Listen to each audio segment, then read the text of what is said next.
a demanda, debido a que, pues, parte de los conceptos que vamos a ver el día de hoy les servirán bastante para el modular que ya pronto se aproxima. ¿Listo? Bueno, entonces también les estoy compartiendo en el chat el Figma, que es como el medio que yo utilizo actualmente para poder hacer como los tableritos. Ustedes pueden inscribirse si lo desean para que tengan acceso a todos esta recopilación como de las clases, una forma como también de repasar si ustedes lo prefieren. Y ahí pues vamos a ir poniendo todo lo que tiene que ver con el desarrollo de esta sesión y de las que nos faltan. ¿Listo? Entonces, si nada, les voy a compartir la pantalla, ¿vale? Cualquier cosa me avisan. Creo que sí, es esta. Creo que es esto.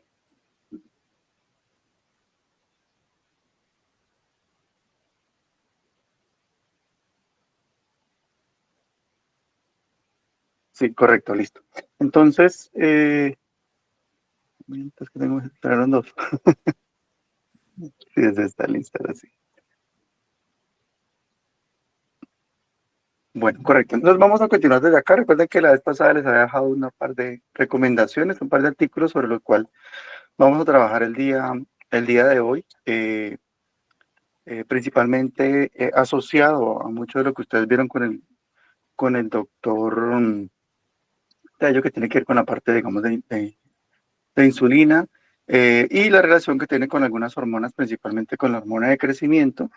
Vamos a hacer una discusión bastante interesante con respecto a este aspecto y sobre eso voy a retomar lo que dijimos la clase anterior con respecto, digamos, a la relación que puede existir primero entre la hormona de crecimiento, que lo mencionamos, sobre, digamos, tres principales tejidos, que es el tejido adiposo, el tejido hepático y el tejido muscular, sobre los cuales principalmente existen o están muy bien documentados tres elementos a nivel de su acción. A nivel del tejido adiposo, vemos un incremento en la lipólisis, a nivel del tejido hepático, un incremento en la gluconogénesis, y a nivel del tejido muscular hay un incremento en la captura y en la toma de aminoácidos, principalmente asociado a tres principales funciones. Uno, de los tres que estamos mencionando, uno, en el tejido adiposo lo que logra es una obtención primaria de energía a partir de ácidos grasos libres, los cuales van a ir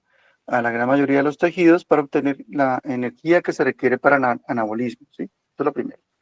Eso hace que, como ustedes lo saben, a nivel de nuestra juventud, a nivel de los 14 años en adelante, inclusive antes, empezamos a ver que nuestro cuerpo tiene una proporción de grasa bastante disminuida, la cual pues consistentemente empieza a tener como esa característica, ¿no? Eso es lo primero. Y es una señal de la acción de esta hormona a nivel de estos años, que puede tener más o menos sobre los 21, 23 años, estamos viendo esta peculiaridad. Luego, a nivel del tejido hepático, se incrementa la gluconogénesis y una serie de proteínas, ¿sí? Entre ellos tenemos los IGFs y los IGF binding proteins, son estos que están acá. Voy a describir para que ustedes los tengan ahí a la mano, por aquí, ¿sí? Estos dos de acá. No lo hemos referenciado la vez pasada, entonces tengo estos dos. Entonces los factores similares a la insulina, similares a la insulina. Este es uno, que son los IGFs. Y luego tengo abajo las proteínas de unión a los factores similares de la insulina. Proteínas de unión a los factores similares a la insulina. ¿Okay? Listo. Entonces, esos dos factores, tanto los similares a la insulina, que son los IGFs, y los IgB-BP, que son las proteínas de unión, se producen a nivel hepático, pero como consecuencia de la acción de la hormona de crecimiento. ¿Ok? Y por demás, lo que les había mencionado anteriormente, lo que tiene que ver con el incremento de la gluconogénesis. Esto se explica principalmente en la necesidad de mayor biodisponibilidad de glucosa asociada a al anabolismo, ¿listo? Entonces, esta glucosa que se produce acá, ¿sí? Esta glucosa no es para producir energía, sino que esta glucosa es anabólica. Entonces, se utiliza para el anabolismo. ¿Listo? Entonces, por ejemplo, síntesis de ácidos nucleicos, como ADN, para lípidos, membranas, eh, todo lo que tiene que ver división celular, ¿sí? Y biomasa, ¿vale? Biomasa. Entonces, esa es la función de esta glucosa, porque a veces se puede enredar uno en el sentido de que ese incremento de la glucosa tiene como principal, digamos, destino la producción de energía, que sí se puede usar, obviamente. Digamos, en eso no hay nada nuevo, pero más a nivel de la función de la hormona de crecimiento es para la parte anabólica, ¿listo? Entonces, para que lo tengamos bien, bien clarito. ¿Okay? Y por último, entonces tenemos la función de la hormona de crecimiento a nivel del músculo. Entonces, aquí lo que vamos a conseguir es incremento en la masa muscular. Entonces, tenemos menos grasa, tenemos más músculo en este periodo de vida. Sobre los 14 hasta los 21 años más o menos tenemos esa mayor proporción. O sea, hacemos esa relación masa muscular y músculo, vamos a ver que encontramos un paralelismo que nos permite identificar la acción de la hormona, ¿vale? Eso por un lado. Entonces, no sé si sobre esto hayan preguntas, se les quedó claro. Luego vemos que la acción de los IGFs que se producen en el hígado van a estimular de manera importante el crecimiento somático y la función condrocítica, pero asociado a una respuesta subsecuente a la acción de la hormona de crecimiento. ¿Listo? Y ahora vamos a hacer una correlación sobre lo que pasa con la insulina, que es un aspecto que tenemos que empezar digamos, a separar, a disectar muy bien debido a esta ruta en cuestión. Por acá les muestro parte. Esto lo hemos visto hace mucho tiempo, posiblemente ya se nos olvidó. Vamos a retomarlo, que es la función que tiene la insulina en cuestión. ¿Vale? ¿Vale? Un momento, por favor. Ok.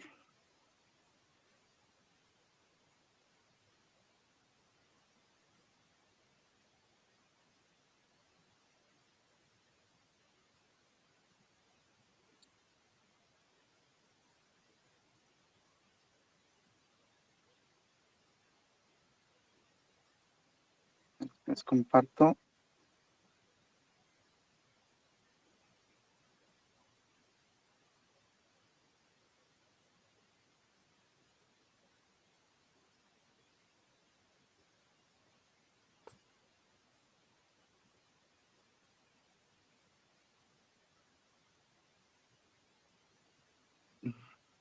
Y acá está. Bueno, vamos a empezar a desarrollarlo por partes.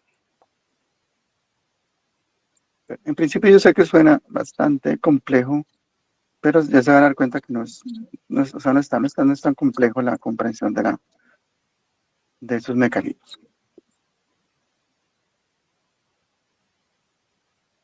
Ok, entonces arrancamos. La insulina, digamos, recuerda que es un péptido que tiene una docena, un poco más de 16 aminoácidos. Es un péptido que va a llegar a un receptor de su mismo nombre, receptor de insulina.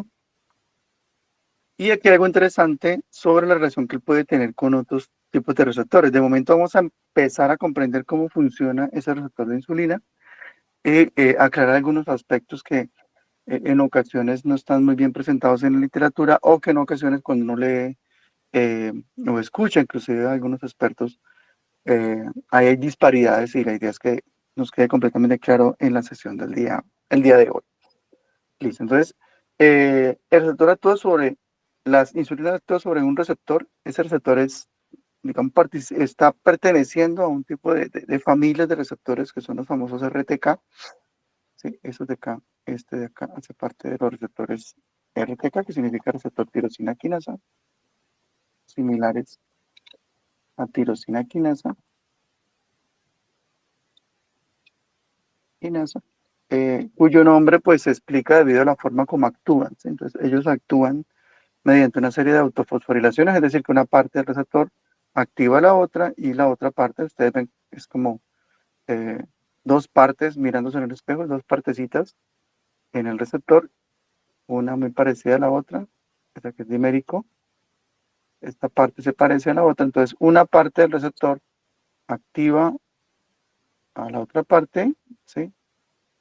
Mediante una fosforilación y esta activa a la otra. Eso es muy característico de los receptores tirosina quinasa o RTCasa. Entonces, eso va a pasar siempre y cuando se una a su ligando, en este caso a la insulina. Esa insulina, una vez activa el receptor, tiene una serie digamos, adaptadores o proteínas internas. La más común, la que ustedes de pronto deben tener en cuenta, memorizarla, es esta partecita que estamos viendo acá, se llama IRS, ¿sí? IRS significa sustrato del receptor de insulina. Sustrato del receptor de insulina.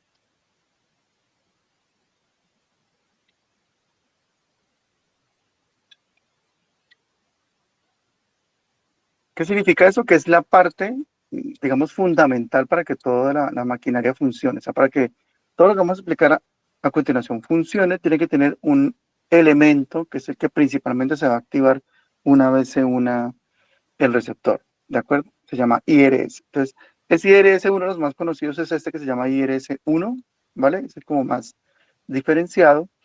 Y una vez que eso se ha activado, este elemento IRS tiene como principal función permitir que otros elementos de la línea terminen siendo activados.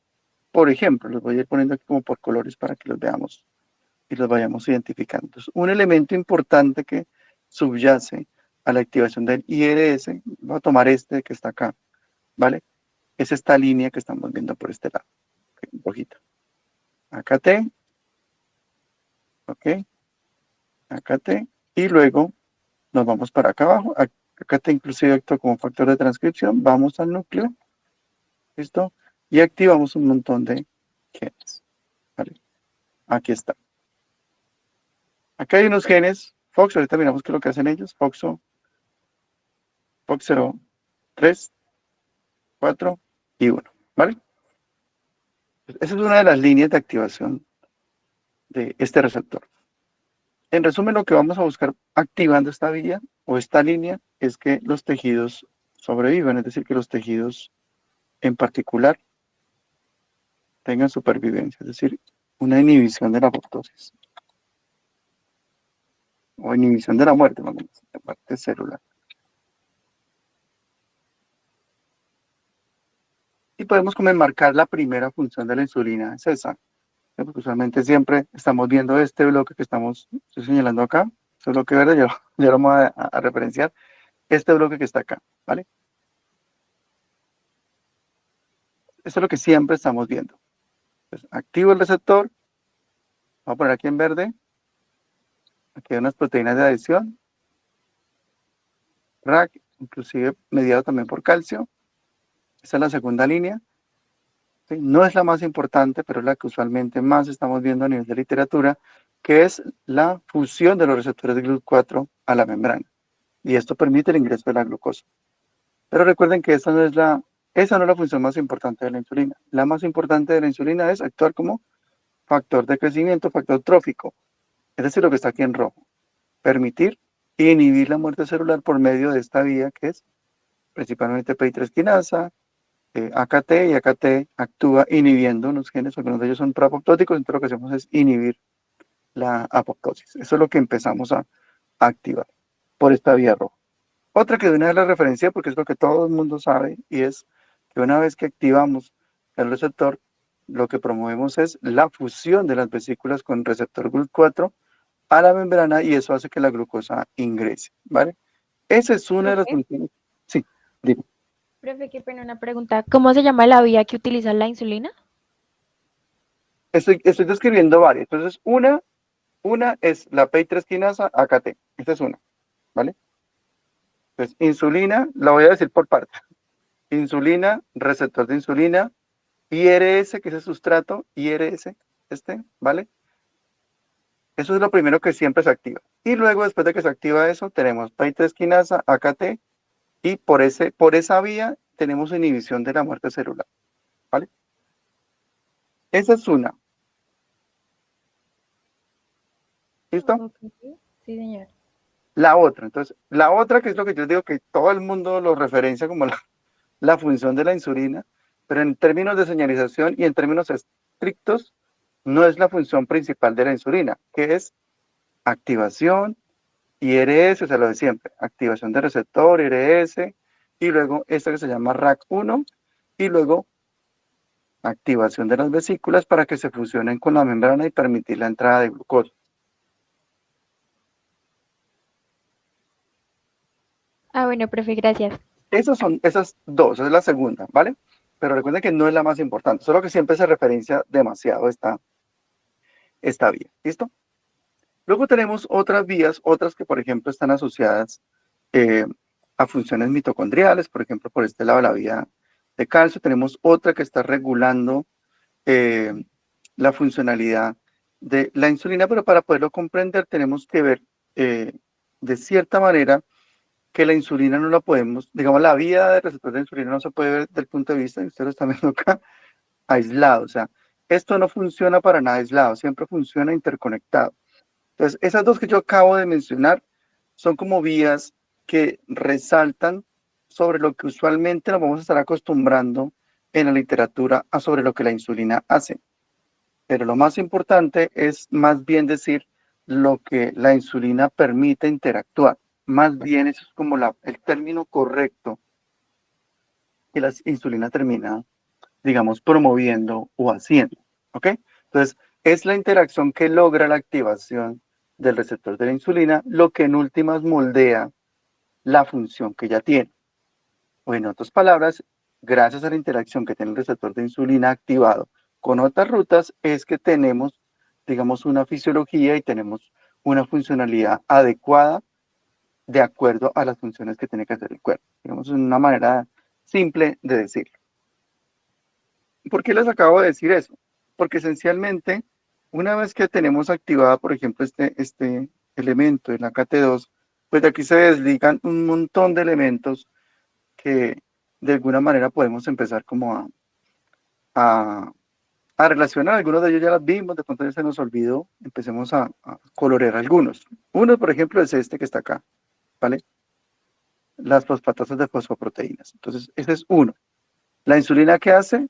Promueve la activación de esas fosfatasas, una conexión frente a esas vías. ¿Para qué sirven? Pues para promover una serie de mecanismos anabólicos.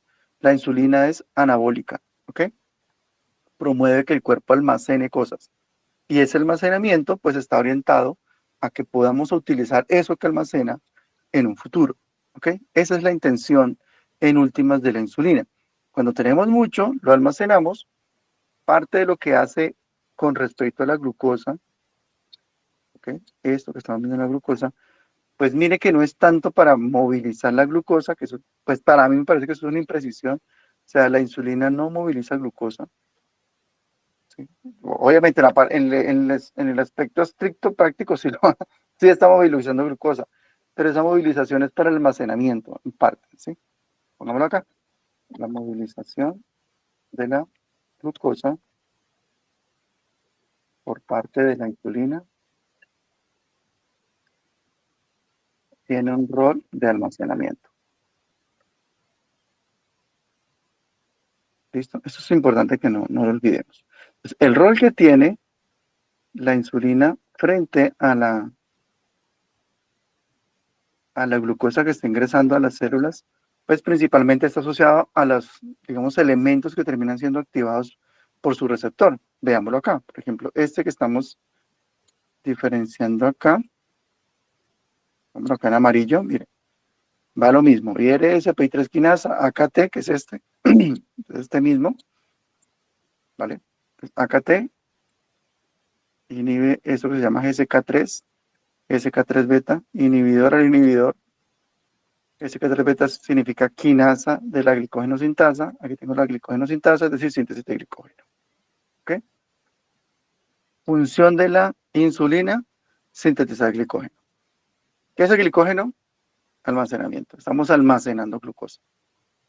¿Vale? Vamos de nuevo. Activación del receptor, PI3 quinasa, AKT. AKT promueve, en este caso, la activación del receptor de glucógeno sintasa y ahora esta enzima en particular empieza a producir un montón de glicógeno. Por ese otro lado, glucógeno SK3 beta controla una enzima que se llama ATP citratoliasa que incrementa la cantidad de acetil-CoA y eso favorece la síntesis de ácidos grasos. ¿Vale? ¿Para qué sintetizamos ácidos grasos? Para almacenarlos. Almacenamiento, de nuevo. ¿Okay? Dos ejemplos. Ahí tenemos súper claro lo que estamos de alguna manera promoviendo y observando frente a los mediadores que terminan siendo activados digamos, por medio de la acción inclusiva metabólica por este lado. ¿Okay?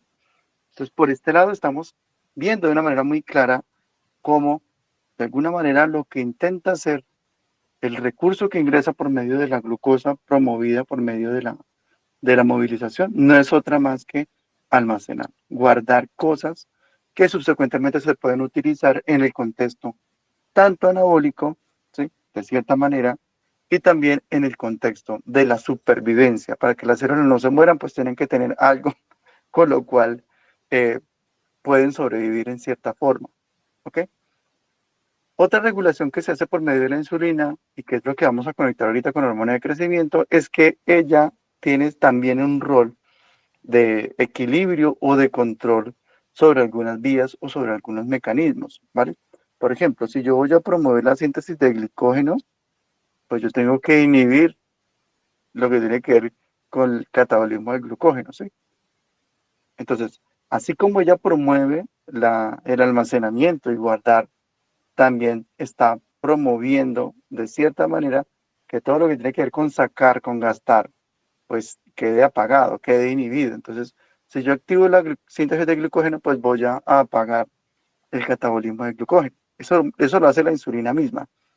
Parte de la forma como lo hace es por medio de estas fosfatasa de fosfoproteínas o PP que estamos viendo aquí, PP2A, esa es una forma, o PP1 que es otra. PP significa fosfatasa de fosfoproteínas. Voy a poner aquí en texto para que nos acordemos. Fosfatasa de fosfoproteínas.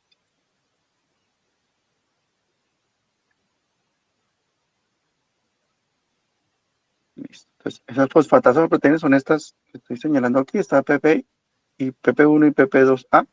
Esas dos están actuando como mecanismos de control antagónico, es decir, de control sobre lo que hay que apagar como consecuencia de lo que está encendido. Es decir, si está encendida la síntesis de glicógeno, pues hay que apagar el catabolismo de glucógeno. Si está encendido la síntesis de ácidos grasos, pues hay que apagar el catabolismo de ácidos grasos, ¿vale? Y eso funciona a partir de esas fosfatasas. Hay otras vías que también permiten, por ejemplo, la vía de PK y otras que también tienen que estar apagadas porque son las que inducen, por ejemplo, la lipólisis. No sé si hasta acá hay preguntas, si quedó claro parte de lo que yo estoy rescatando en esta primera parte de la charla, ¿vale? Y voy a poner acá en paralelo lo que hemos visto en la clase anterior, ¿vale? Para que nos quede súper claro.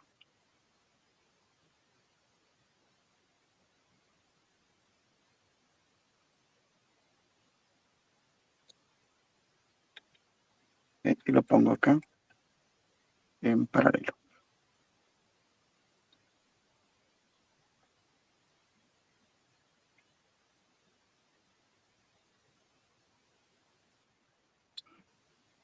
A mí me parece importante que ustedes se lleven esa reflexión a nivel de lo clínico, porque además de lo que se complementa en cuanto a lo que es el control de la insulina, porque es mucho lo que a nivel clínico se empieza, sobre todo enfermedades crónicas no transmisibles y mucho de lo que el doctor de ellos les ha enseñado, y sobre todo los tratamientos contra la diabetes y todo lo que tiene que ver con la parte de intervención.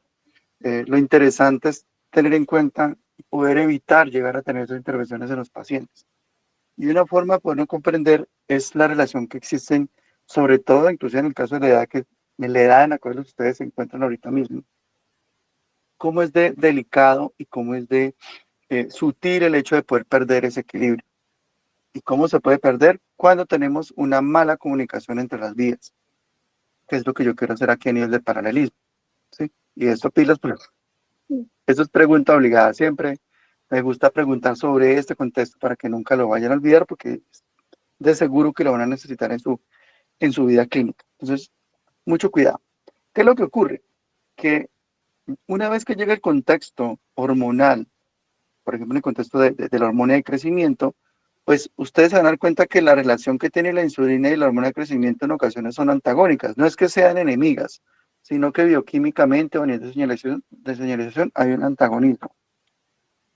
Antagonismo que yo le puedo poner un apellido, un antagonismo funcional. No es que sean enemigas o que sean contradictorias porque, porque sí o porque quieren, no, sino porque es necesario para la funcionalidad del cuerpo en el contexto en el cual se encuentra a nivel endocrino. ¿Okay? Entonces, en esa, ahora, bueno, que sea un poquito más acá. ¿Listo? Empecemos, por ejemplo, la lipólisis. La hormona de crecimiento favorece la lipólisis, incrementa la lipólisis. Pero la insulina, miren lo que hace, ya nos dimos cuenta, incrementa la síntesis de ácidos grasos. Entonces, miren que esas funciones antagónicas, nos dicen, parece que estas dos no se comunican. No hay una relación entre la hormona de crecimiento y no hay una relación entre el receptor de insulina. Y dice, no, como que esta vaina no funciona y no es así, ¿vale?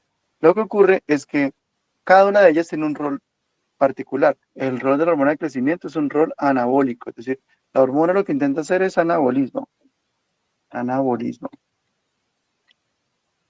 Eso es diferente. Entonces, nuestros cuerpos crecen, nuestro músculo crece gracias a la hormona de crecimiento. Pero para el contexto de la insulina, lo que ha crecido ahora no se muere, es decir, que aquí sobrevive, supervivencia. Entonces, la función de la insulina es supervivencia, es que los tejidos sobrevivan, que no se mueran, ¿vale? Que todo lo que hace crecer la hormona de crecimiento, pues permanezca vivo. Y una forma en la cual permanece vivo es por medio de la supervivencia. Para sobrevivir necesitamos energía, pero para crecer también necesitamos energía. Entonces, aquí la comunicación se da por medio de las necesidades funcionales que tiene el cuerpo en un contexto como este. Veámoslo acá, miren, la gluconogénesis. Entonces, en la función de la hormona de crecimiento, vamos a incrementar la gluconogénesis hepática, pero a nivel de la insulina lo que hacemos es disminuir la gluconogénesis hepática e incrementar, obviamente, la glicólisis y la síntesis de glicógeno, ¿vale? Entonces, ¿qué hace el receptor de insulina? Pues promover que se queme la glucosa o que guardemos la glucosa. ¿Qué es lo que hace la hormona de crecimiento? Pues producir más glucosa, pero la producción está anclada, no lo olviden nunca, la producción de glucosa por medio del hígado está anclada al anabolismo, ¿sí? La producción de digamos, el uso de la glucosa, el gasto de glucosa, ¿sí? O el almacenamiento de la glucosa está muy relacionado con lo que es la supervivencia. Ahí sí están conversando. Y ahí no podemos hablar de un antagonismo, ¿sí? Que yo lo podría interpretar de esa manera, sino que lo que estoy viendo es una funcionalidad, una complementariedad, mejor decirlo así. ¿Sí? Hay una complementariedad de funciones. Miren que esa es una parte súper interesante para poderlo comprender desde esa perspectiva, desde esa arista, yo sí puedo comprender mucho mejor qué es lo que hacen las dos hormonas. ¿Ok? Por el lado del músculo, vean. ¿Qué hacemos? Incrementamos la captura de aminoácidos, pero parte de los aminoácidos también se construyen a partir del anabolismo. Un anabolismo que pues, se produce como consecuencia de la gluconogénesis. Es decir, que tengo mucha glucosa y que también con esa glucosa puedo construir aminoácidos. ¿Vale? Captura aminoácidos y también produzco proteínas como consecuencia de ello. ¿Con qué energía produzco eso? Pues también me lo puede estar proporcionando la función insulínica. Entonces, mire, eh, En esa perspectiva, sobre todo tomando esos tres tejidos de una manera muy sencilla, lo que es el tejido adiposo, el hígado y el músculo, vemos cómo eso que en principio parecía un antagonismo, decíamos que una hormona pelea con la otra porque tienen funciones contrarias, al final nos damos cuenta que en últimas es una complementariedad de las dos funciones. Una anclada a que el cuerpo crezca y otra anclada a que tengamos recursos y proporcionamos la energía para que las dos cosas estén funcionando a la par, ¿vale? Entonces, mire esa opción tan peculiar, tan interesante, tan suprema. Vamos un poco más allá. ¿Qué pasa si nuestra alteración del receptor de insulina empieza a alterarse? ¿Eh? Que sí es lo que ustedes van a ver en la clínica. Entonces, ¿qué ocurre? Que estas vías que estamos viendo acá a nivel del receptor de insulina, pues son muy sensibles, son muy delicadas. Y la de la hormona de crecimiento también, lo mismo. Miren que lo que estamos viendo es que ellas tienen un equilibrio, las dos funcionan mediante una, las dos comparten algunas funciones, las dos se complementan de una manera bastante interesante. Les pasa a ustedes en sus relaciones de pareja, de amistad, familiares, eso pasa. Entonces, el uno hace una cosa, el otro hace otra, el uno tiende la cama, el otro lava la loza. ¿Sí? En esas relaciones que se tienen y se complementan, pues hay una armonía, ¿vale? Pero ¿qué ocurre? Que en ocasiones hay alteraciones o perturbaciones de las dos vías, de los dos mecanismos. Por ejemplo, por este lado de acá, pues duermo más, estoy estresado, tengo estrés, mal sueño, como mal sueño, mala alimentación. ¿Sí? Todo esto interviene o involucra la funcionalidad de la hormona. ¿Qué ocurre? Que si eso pasa, si esto interviene y se altera, que inclusive lo hemos visto acá abajo, ¿recuerdan? Por aquí la hemos visto, ¿sí? Las entradas y salidas de la hormona de crecimiento, aquí está, las tenemos acá, ahí está, listo. Ejercicio, el estrés, el ayuno, el sueño, todo esto hace que la hormona funcione adecuadamente, ¿vale? Pero si tenemos más elementos negativos, pues voy a tener menos secreción de hormona y esto ya empieza a presentar un desbalance. ¿Sí? ¿Ese desbalance cuál va a ser? Pues una gluconeogénesis alterada, una lipólisis descontrolada, ya no va a haber como ese elemento equilibrante, ya no tengo más lipólisis, sino que ¿quién empieza a ganar? La síntesis de ácido graso. Entonces, eso es lo que empiezo a observar pasado, por ejemplo, 25, 30, 35 años, en donde la acción de la hormona empieza a debilitarse, tanto por la cuestión del desarrollo y de la edad, y también por los malos hábitos. Entonces, esta parte del equilibrio empieza a romperse, ¿sí? Y ustedes lo van a evidenciar muy fácilmente en la clínica. Ya no tengo esto, ya no tengo esto, o sea, no es que no lo tenga, sino que está en una desproporción. Tengo mucho menos de lo que debería tener y ya no tengo esto, ¿vale? Entonces empiezo a perder masa muscular, ya no tengo tanto anabolismo, ya empiezo a subir de peso y también puedo observar por el otro. Entonces, por un lado no, por acá está lloviendo y por acá no escampa. Entonces, ¿qué pasa acá? ¿Qué pasa que estamos observando aquí en la clínica? El incremento del consumo de glucosa. Entonces, ¿qué es lo que pasa con el incremento del consumo de glucosa? Que cuando eso ocurre, esta vía de acá que yo la señalé pero dije que esto no era lo más importante, empieza a volverse lo más importante. Entonces, este camino de acá empieza a engrosarse y empieza a envolverse lo fundamental de la acción de la insulina cuando no lo era. Entonces, yo consumo mucha glucosa, ¿vale?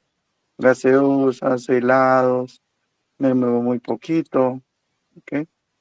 Todo eso lo empiezo a conectar y el cuerpo lo que empieza a hacer es a promover el ingreso de glucosa como consecuencia de la ingesta. Entonces, la proporción de glucosa ahora determina, que no debería ser así, pero la cantidad de glucosa determina la actividad del receptor. Más glucosa, más actividad. Más glucosa, más actividad. Y esto genera a nivel de lo que hemos observado a nivel de ciencia básica, un fenómeno que es lo que se llama insensibilidad o pérdida de sensibilidad de la insulina. ¿Sí? El fenómeno es bastante, digamos, en cierta manera estudiado, pero poco entendido. Sabemos que empieza a generarse esa famosa sensibilidad,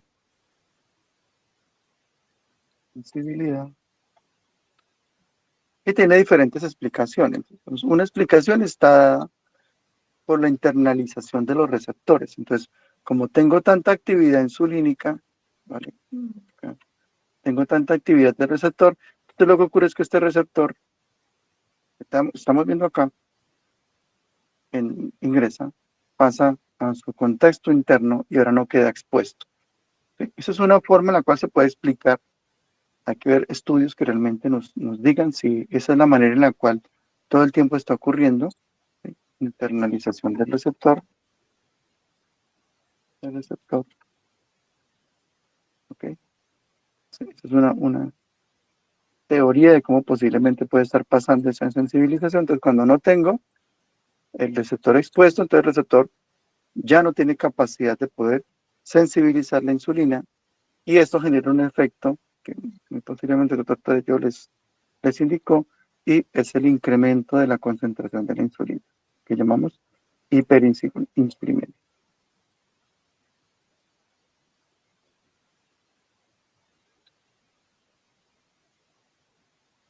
¿Vale?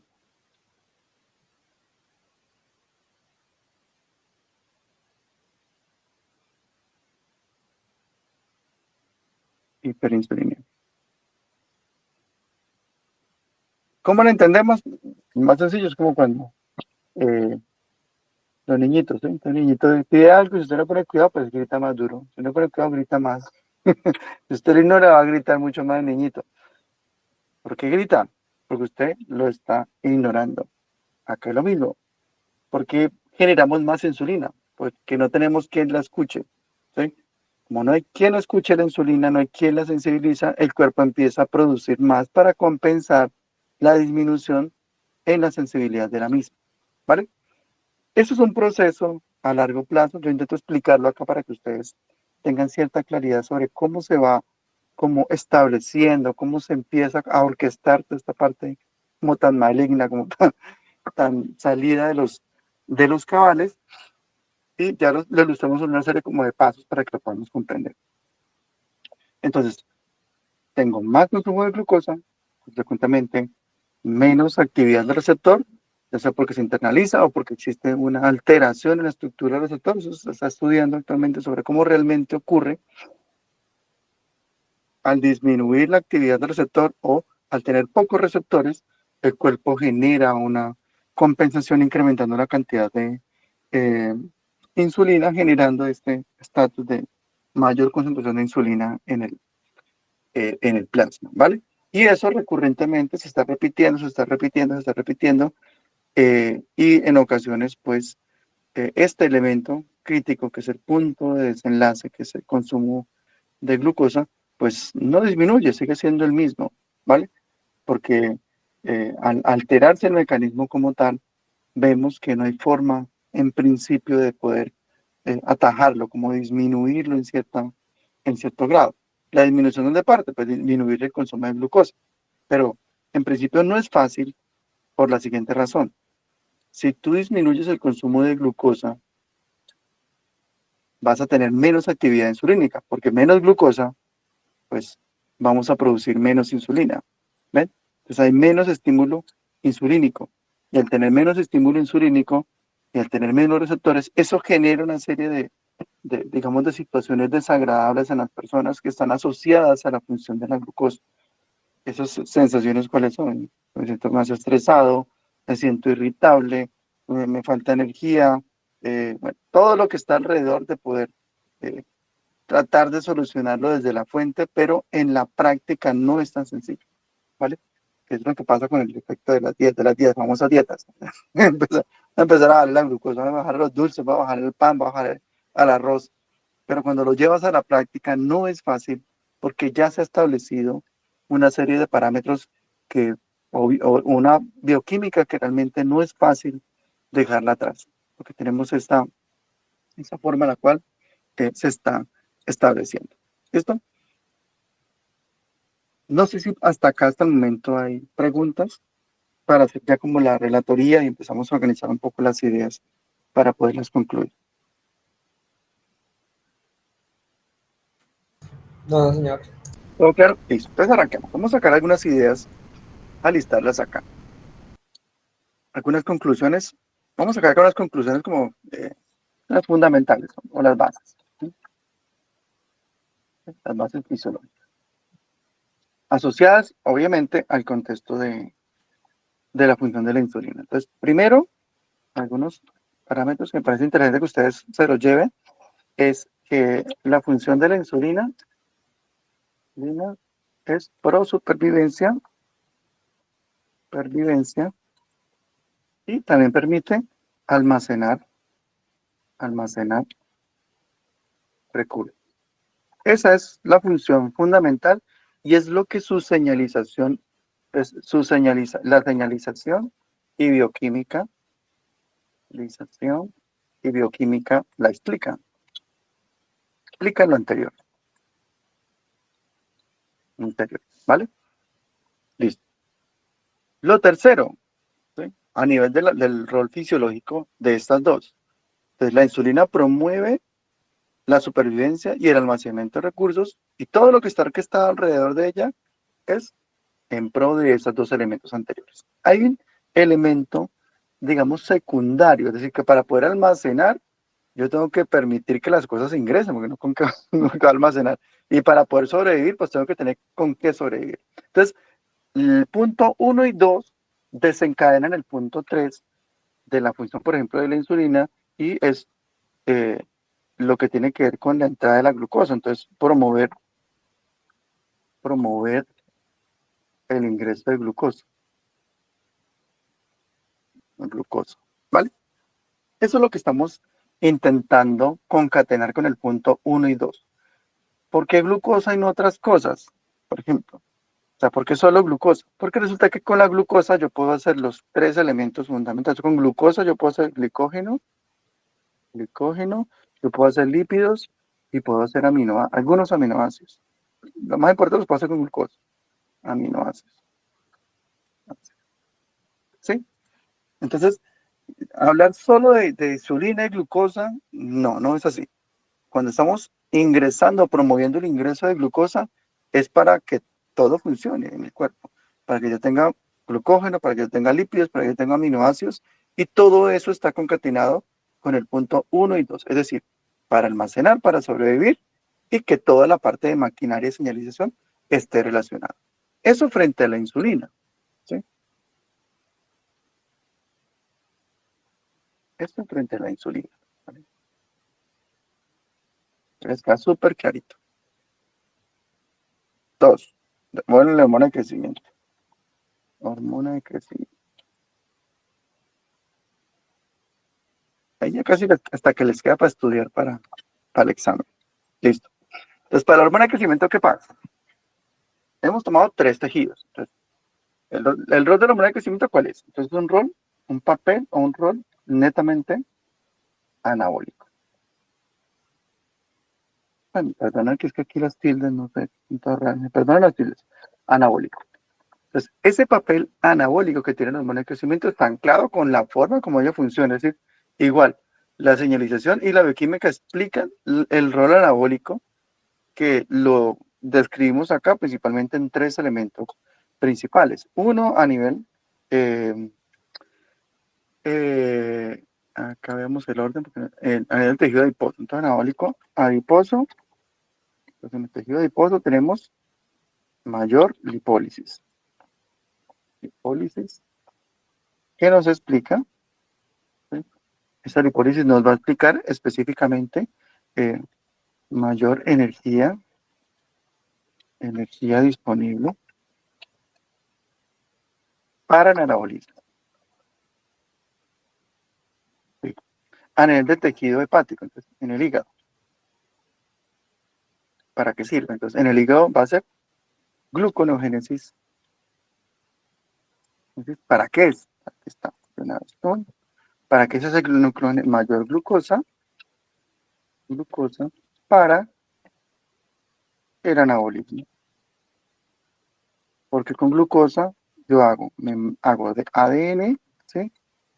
Hago lípidos, también puedo hacer proteínas, también puedo hacer aminoácidos, ácidos, y promuevo la división celular, incremento de división celular y crecimiento.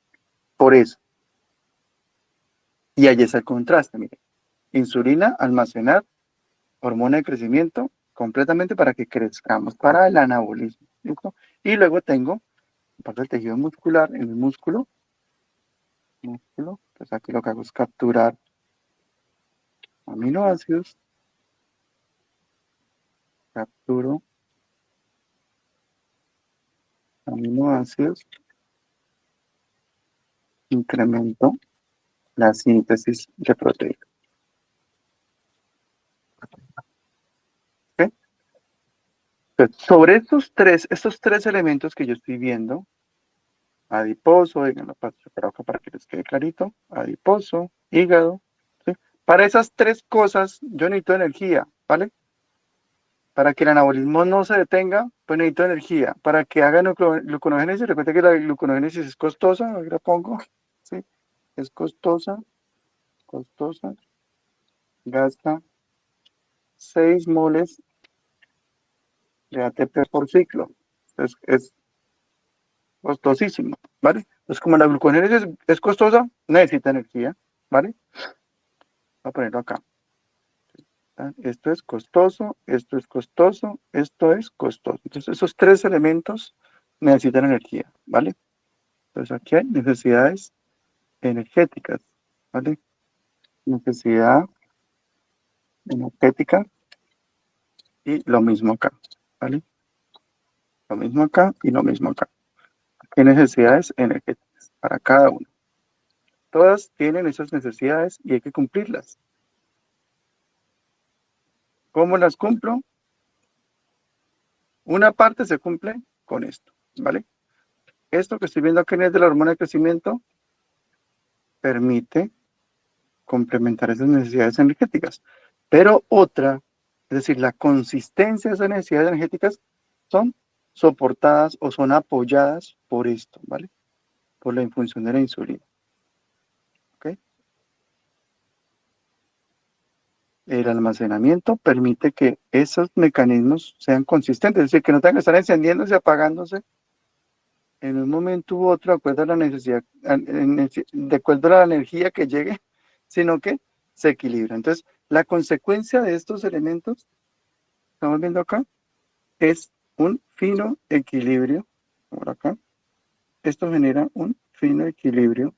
Estos dos en conjunto tienen un equilibrio muy fino, equilibrio fino y complementario. Entonces, uno se complementa con el otro. Y ahí, de alguna manera, aclaramos que no es, de alguna forma, una pelea entre hormonas, no es una pelea entre la hormona de crecimiento de la insulina y su antagonismo, sino que gracias a ese equilibrio y complementariedad, pues el cuerpo puede crecer consistentemente y también puede ir almacenando, y gracias a ese almacenamiento, subsecuentemente puede seguir creciendo, ¿vale? Consecuencia de la alteración. Entonces, si se altera la insulina, pues la alteración de la función insulínica o de la hormona de crecimiento genera descompensaciones. Descompensaciones endocrinas que en ocasiones son graves. Una forma de entenderlo es que es posible que la diabetes, digamos, diabetes tipo 2 sea la consecuencia de una descompensación de dicho equilibrio. ¿Sí? Si ustedes ven, la hormona de crecimiento también es como una reguladora de la función de la glucosa y de la insulina. ¿Sí lo ven? Porque todo lo que está sobrando, pues la insulina lo almacena. ¿Para cuándo? Pues para cuando lo necesita la hormona de crecimiento. Entonces, si hay descompensación a nivel de la hormona de crecimiento, pues también va a haber una descompensación en la función de la insulina. Y viceversa.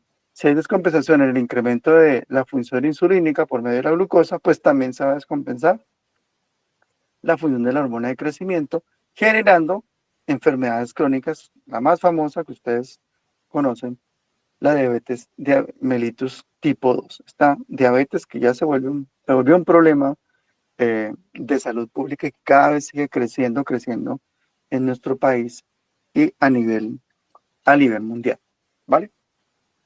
¿Preguntas hasta acá? No, profe. Listo, perfecto. Entonces, para atrás ya la clase, vamos a retomar estos dos artículos. Yo le hice que los puedan leer si quieren, pero vamos a discutirlos en el caso que no les haya dado tiempo, porque también ellos nos van a dar sustrato para el examen. Entonces, muy pilosos sobre el desarrollo de la discusión de estos dos. Yo los voy a referenciar, a discutir, ¿vale? Voy a cerrar un momento aquí el Figma, ¿ok? Listo. Y voy a compartirles este par de artículos que yo les tenía para que los podamos analizar. Entonces, uno es, por acá, que se me hizo, uno es,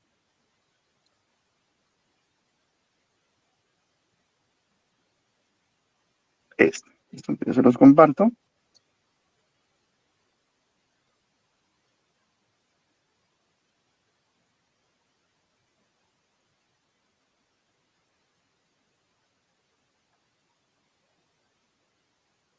Ok, listo.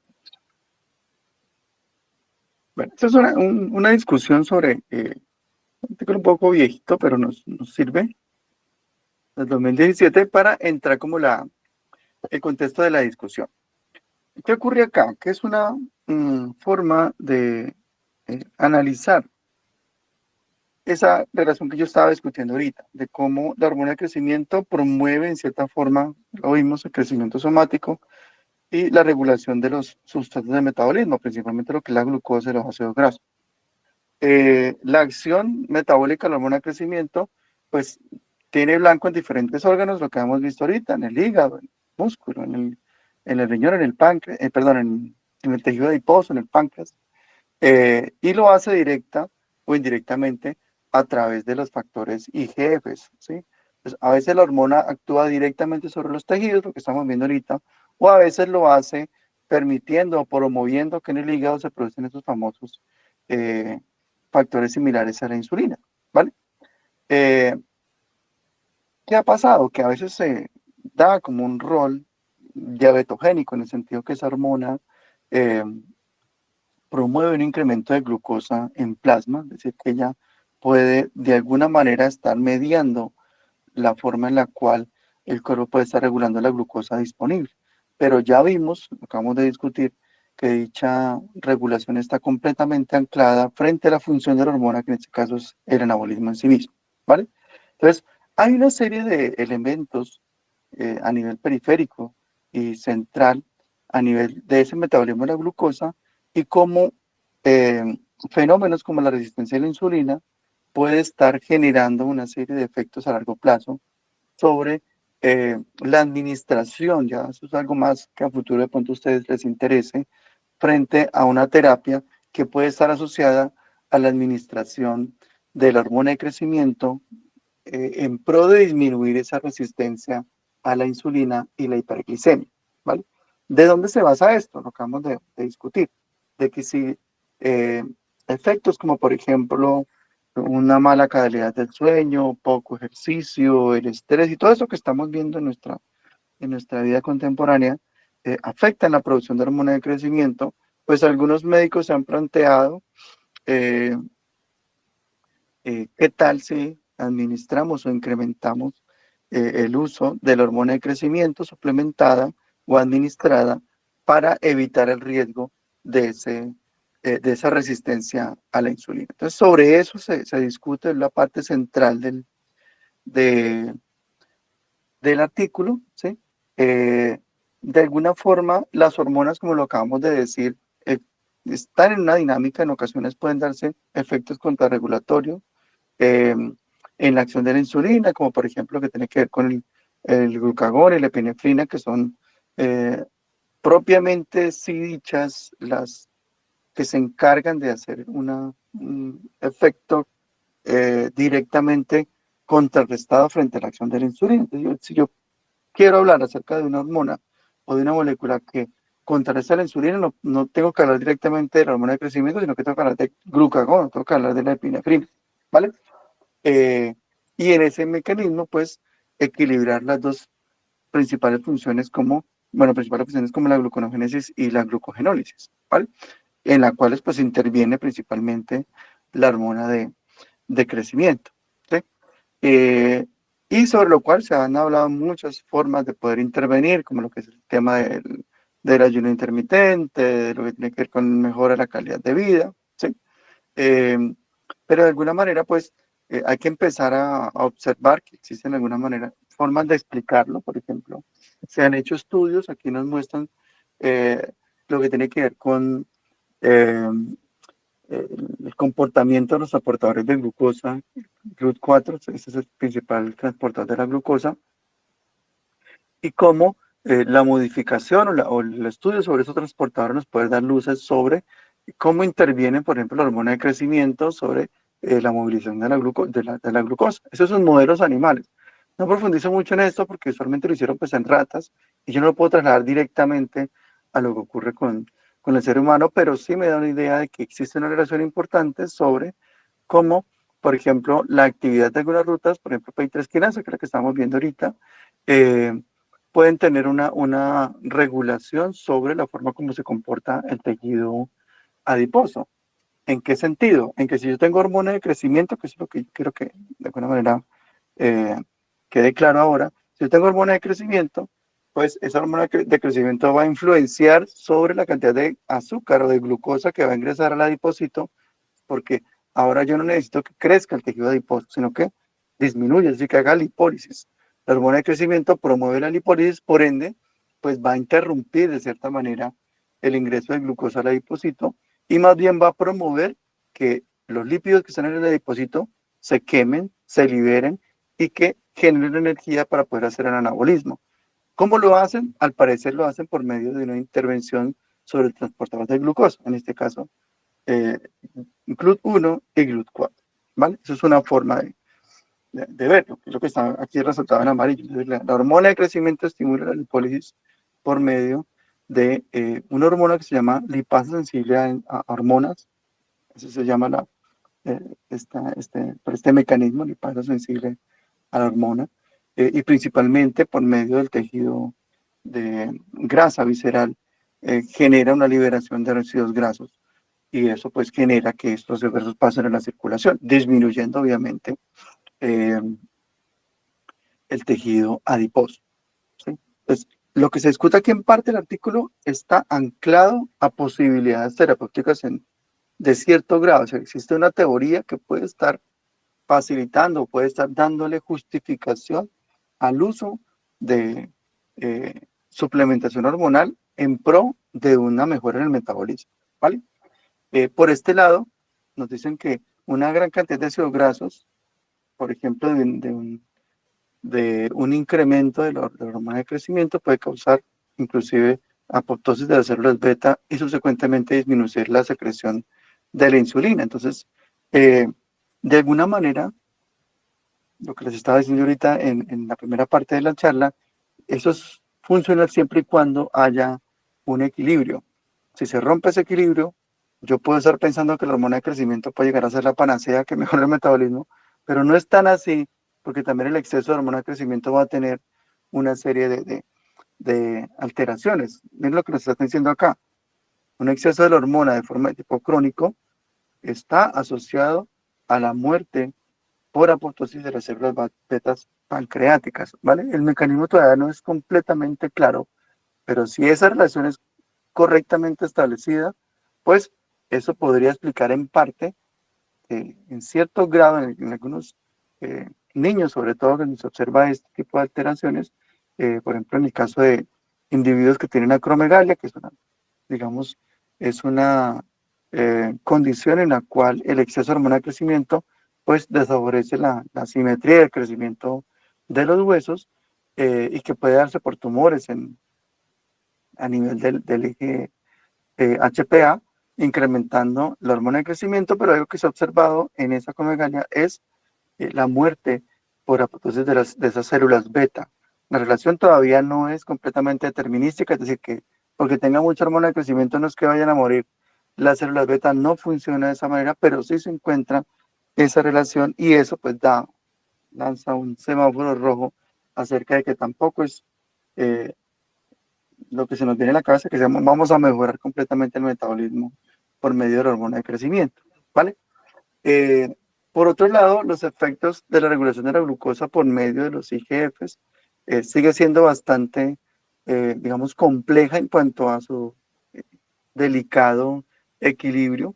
En este artículo nos hacen una paralelo bastante eh, interesante sobre lo que ha sido el resultado de una gran cantidad de estudios, ¿vale? Aquí están los referentes a quien de pronto les interese. ¿Qué hacen en esos estudios? Usualmente se suplementa con hormona de crecimiento recombinante humano y se observa qué consecuencias tiene para el estudio en particular. Es lo que usualmente puedo indicarles a manera de que ustedes lo reflexionen y que en un futuro puedan inclusive echarle un ojo a esto, ¿vale? Entonces, por ejemplo, aquí tenemos una cantidad de casos a nivel de cada estudio. Es un resumen, obviamente, de esta cantidad de estudios que se han hecho, que se han recopilado en este artículo. Algunos son muy pocos numeritos, digamos, muy pocos pacientes, pero nos da una idea de lo que potencialmente podría estar pasando con inclusive estudios un poco más grandes. Ustedes inclusive podrían desarrollarlo cuando estén en su componente clínico, ¿vale? Entonces, ¿qué es lo que se observa acá? En cada estudio se tiene un grupo poblacional, ¿sí? Realmente aquí muchos son adultos, ¿sí? Adultos, adultos, adultos, todos son adultos, adultos, adultos, unos grupos de niños, ¿vale? Todos son adultos, y se ha hecho una suplementación diaria alta, sobre todo, de hormona de crecimiento, ¿vale? Por una cantidad de semanas o de meses, ¿sí? De periodos de 6 semanas a 26 semanas, que es más o menos unos 2 meses y medio a unos casi 6 meses en tratamiento, ¿vale? Entonces, ¿qué se ha encontrado? Que usualmente cuando los periodos, digamos, la intervención es corta, no encontramos, digamos, una respuesta eh, en la intervención de la glucosa, pero cuando se extiende el estudio, hay una estabilización de la glucosa en ayunas y una estabilización de la insulina. Entonces, sí empezamos a encontrar para muchos de los estudios, mira, cuando yo la llevo a largo plazo, miren lo que ocurre. Se estabiliza la glucosa y se estabiliza la insulina. Siempre. Cuando lo hago a corto plazo, no veo mucha, digamos, mejora. La glucosa sigue estando alta y la insulina sigue estando alta. Pero en procesos más extendidos, ¿sí? Pilas con eso. Lo que se encuentra en los estudios usualmente es que la respuesta es, de cierta manera, la esperada. Estabilización de la glucosa. Eh, Algunos estudios, sobre todo cuando las dosis son bajitas, muy bajitas, no encontramos mucha respuesta en parámetros como la glucosa en ayunas, como la insulina, o como lo que es la hemoglobina glicosilada, que es esta que tenemos acá, ¿vale? Pero en la gran mayoría de los estudios, sobre todo cuando trabajamos en dosis bajas, para muchos estudios indican que eso es mucho más seguro, es decir, tener una dosis bien bajita, pero por mucho tiempo, termina generando una serie de parámetros pues bastante interesantes, es decir, estabilización de la glucosa, de la insulina, ¿sí? Y de algunos otros parámetros como el péptido C, como la hemoglobina glicosilada, la glucosa en ayunas y la insulina termina siendo bastante, digamos, repetitivo en muchos de los estudios, ¿vale? Muchos años, 7 años, son estudios muy extensos, pero al final llegan a una conclusión bastante interesante, ¿vale? Así, durante el artículo, pues, solo por tomar eso, no extenderme más, interesante que pudieran ustedes pegar una leída o llevar, por ejemplo, inteligencia artificial para sacar mucho más jugo a esto y no extenderme mucho sobre esta parte, es que sí hay una evidencia sobre la intervención utilizando hormona de crecimiento en alteraciones metabólicas en adultos, es decir, que tienen incremento en glucosa en ayunas, hemoglobina glicosilada y adicionalmente lo que tiene que ver con los niveles de insulina. Y muchos estudios demuestran que parece que sí tienen una, digamos, un asidero, se ancla sobre algo que puede llegar a ser beneficioso para algunos de esos estudios, yo diría que muchos, para lo que estamos observando acá, y que podríamos intervenir de cierta manera, haciendo un ensayo, no sé si se han hecho esto, yo busqué sobre esto algunos ensayos en Colombia, pero no encontré algo, digamos, que esté publicado con las características que tiene este artículo acá. Pero vamos a seguir buscando si de pronto encontramos algo a nivel en contexto nacional, porque me parece que está muy, digamos, interesante poder aplicar este tipo de terapias de hormona de crecimiento, que muy posiblemente sí se está haciendo porque esto es un parámetro clínico, sobre poder intervenir en algunos pacientes que tienen dificultad de poder tratar con su metabolismo, ¿vale?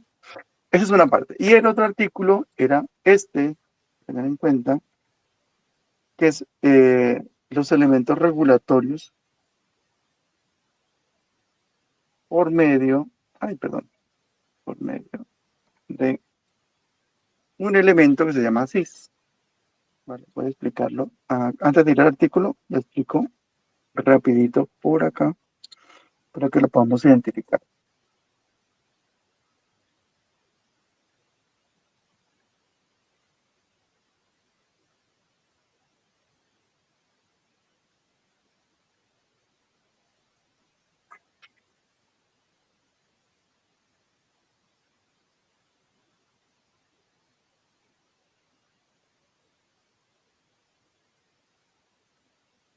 Uno, perdón.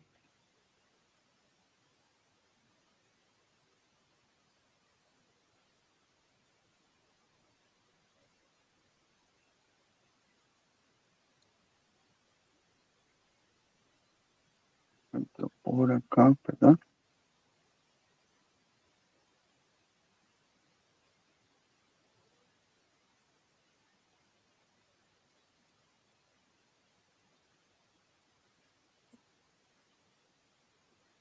Sí, este nos puede servir. Bueno,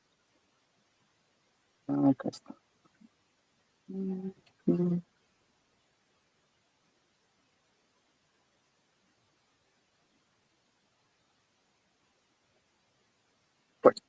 la hormona de crecimiento actúa sobre un receptor similar a los RTK, el receptor de hormona de crecimiento que se parece al de la insulina, ¿no? Se parece, no es el mismo. No es el mismo porque tiene una serie digamos, de reguladores diferentes. Por ejemplo, aquí la autofosforilación se da no por el IRS, no se da por el sustrato, sino que se da por dos factores, uno que se llama JAK. Esto no es nuevo porque lo vimos en la clase de inmuno para el receptor de citoquinas. De hecho, eso se parece más al receptor de citoquinas que al receptor de la insulina, pero comparten muchos elementos, ¿vale? ¿Qué ocurre acá? Que esos que estamos viendo acá, STAT 5, 3, actúan como factores de crecimiento, llegan al núcleo y promueven en este caso el anabolismo, ¿listo? Y muchos de ellos son inhibidores de la apoptosis. En esos mecanismos en particular hay unos reguladores internos. Esos reguladores, uno es cis y otro se llama SOX. Aquí tenemos, por ejemplo, a SOX, este que está acá. ¿Qué hacen ellos? Cuando hay una exacerbación o un incremento de la función, van al núcleo y expresan, digamos. Pues, en otras palabras, es un mecanismo autorregulador negativo que cuando hay un incremento de la actividad de la hormona de crecimiento, expresa el regulador e inhibe la vía, ¿vale? Eso permite que no se dé una potenciación entre más hormona, más señal, más hormona, más señal, y en este caso tengamos un crecimiento exacerbado, ¿vale? Y no ocurre porque los reguladores se ejecutan o se activan como consecuencia de un incremento en la actividad de la hormona. Así funciona. Sin embargo, para algunos mecanismos alterados, sobre todo en el contexto de algunos niños que tienen problemas de crecimiento, en los niños, esta función de SOX y de otro que se llama CIS, lo vamos a ver en el artículo, pues generan una inhibición consistente, ¿vale? Por alguna razón que se sigue estudiando, SOX todo el tiempo está activo y CIS todo el tiempo está activo inhibiendo el receptor. Entonces los niños generalmente producen hormona de crecimiento y somatomedina, que son estas, ¿sí? IGF-2 y IGF-1 son las somatomedinas, entonces ellas también actúan sobre la actividad del receptor, se producen, pero no activan el receptor porque el receptor está apagado debido a que sus inhibidores todo el tiempo están activos, ¿vale? Entonces el receptor no funciona debido a alteraciones internas del mismo. Y sus ligandos, en este caso la hormona o los IGFs, por más de que estén presentes y estén secretando, el niño duerme bien, hace ejercicio, come bien, bla, bla, pero el niño no crece, ¿vale? Y parte de los mecanismos que lo explican es por la actividad de SOS. ¿A qué va esto? Entonces, no sé si hasta aquí me hice entender, espero que sí, ¿vale? Vamos a lo que nos cuenta un poquito el artículo. Entonces, en ese artículo nos cuentan de que algunos niños, es que no estudian algunos niños, el artículo también es viejito, yo me gusta trabajar con ese artículo porque se explica muy bien esas alteraciones entre los elementos que hacen funcionar la vía, o sea, la acción de la hormona en cuestión. Entonces, ¿qué es lo que pasa? Que la identificación de los elementos alterados, ¿sí? Principalmente por el mecanismo de activación, en este caso Jack-STAT, pues trae una serie de retos. ¿Cómo ayudamos al niño para que crezca si desafortunadamente su receptor es disfuncional?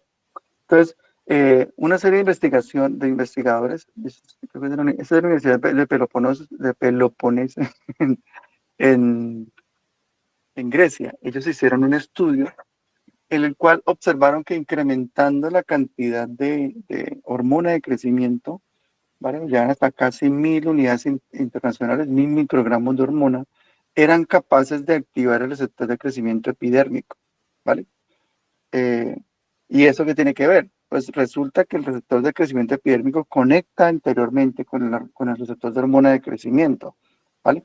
Es decir que yo tengo, digamos, dos receptores que permiten el crecimiento de los tejidos, el crecimiento del cuerpo. El principal es el de la hormona de crecimiento, pero hay otro que es el receptor de crecimiento epidérmico. En ocasiones también se encuentran heterodímeros, es decir que ustedes vieron ahorita en el receptor que teníamos como dos partecitas, dos pedazos. Entonces, un pedazo es de la hormona de crecimiento y el otro pedazo es del receptor de crecimiento epidérmico. ¿Sí? Se llama un heterodímero.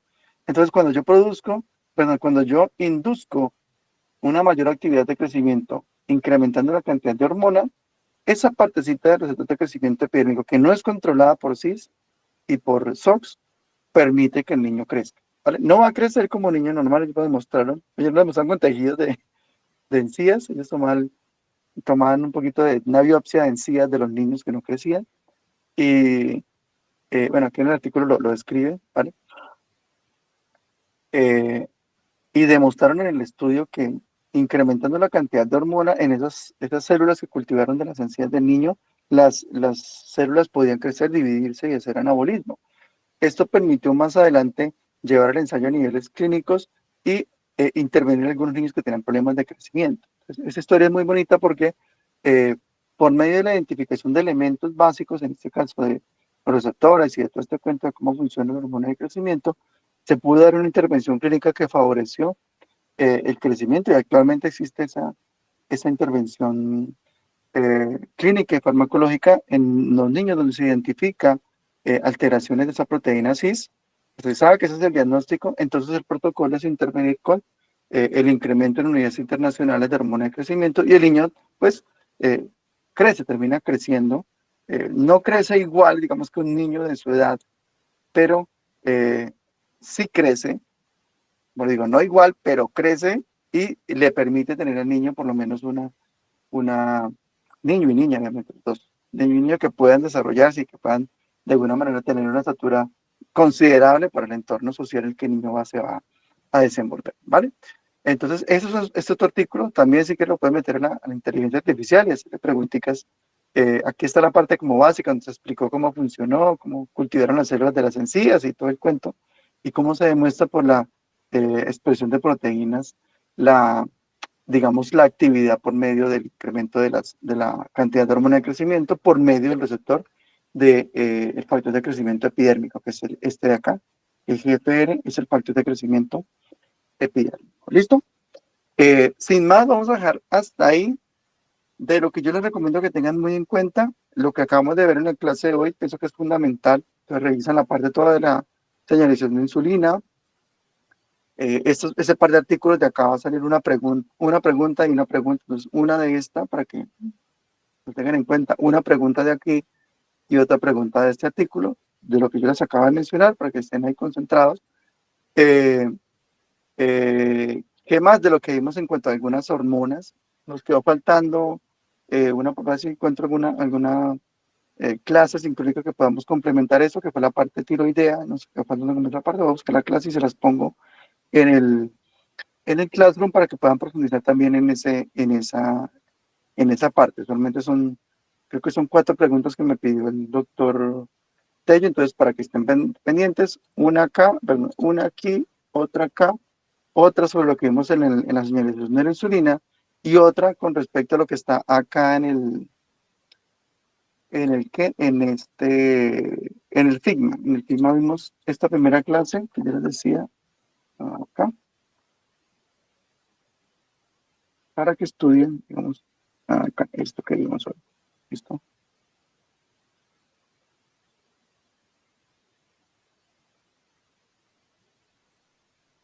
¿Sí? Recuerden que en la primera clase trabajamos esto, ¿sí?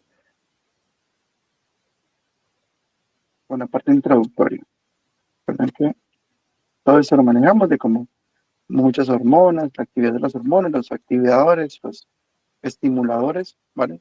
Esta parte entonces va a estar en otra de las preguntitas, ¿listo? Para que estén, digamos, conectaditos con esa funcionalidad y eso sería pues todo, cualquier cosa que tengan duda, que necesiten que les aclare, quedo muy pendiente en poderles ayudar a asistir y bueno, quedo pendiente de la fecha que como hablar, creo que ya no es este viernes, me dijo el doctor Tello, entonces creo que nos veríamos la próxima semana y les deseo lo mejor para dicha actividad, ¿vale?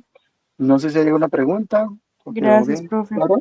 Bueno, muchísimas gracias, Clara, a ustedes por la asistencia y nos Hasta vemos. luego, profe, que esté muy bien. Excelente luego, profe. Hasta semana. luego, profe. Chao, Gracias. chao, hasta luego.